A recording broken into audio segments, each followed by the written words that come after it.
And sisters in the Lord, good afternoon. One beautiful and touching message in today's gospel is when Jesus said, I no longer call you slaves, but I have called you friends.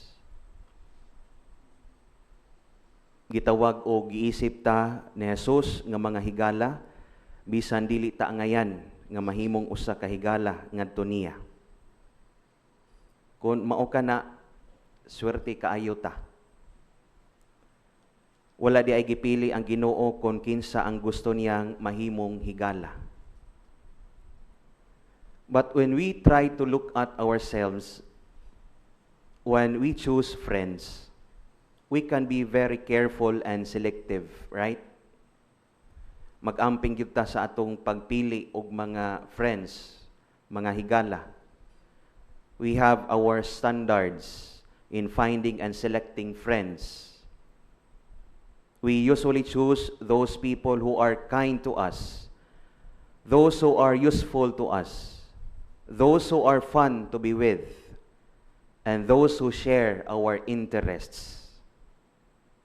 And those who are opposite and not favorable to our taste, we avoid them, especially if they are problematic and will give us headache. Bahala go ako'y friends, basta dili lang maglabad akong o. In other words, my dear friends, human friendship for us can become conditional.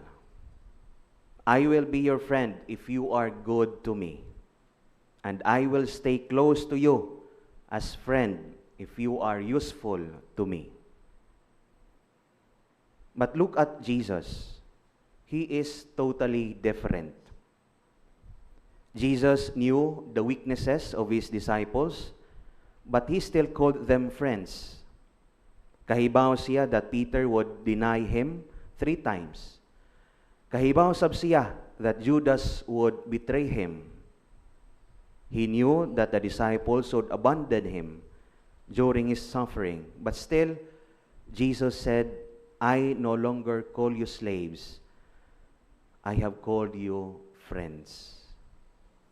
Imagine kung unsa ka humbling personality Jesus has for them and for us.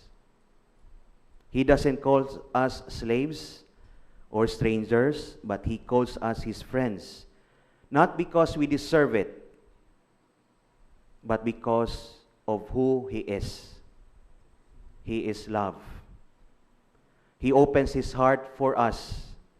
And more than that, friendship with Jesus is not earned by perfection.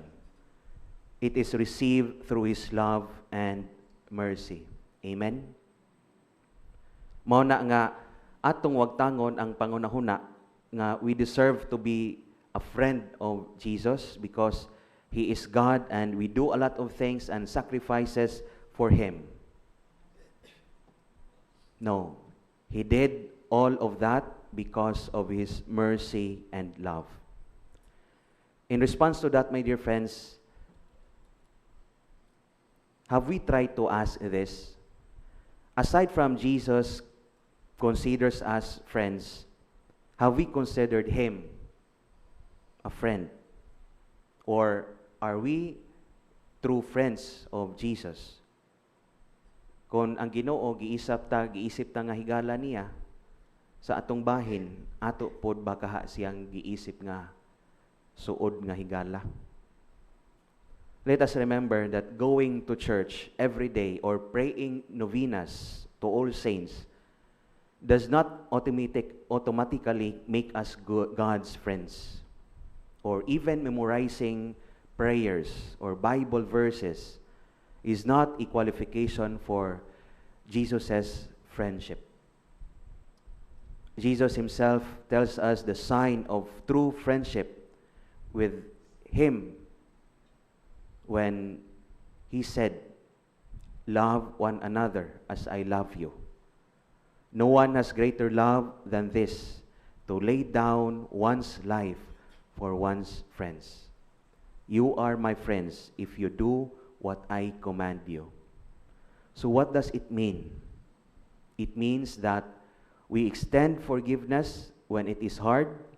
We extend our help even when nobody notices. We stay kind even when others are not. And we become present for those who are lonely and sick. Brothers and sisters, to end, the best proof that we are friends of Jesus is not how many prayers we know and how many masses we have attended, but how much love we extend to others. You are my friends if you do what I command you. Love one another.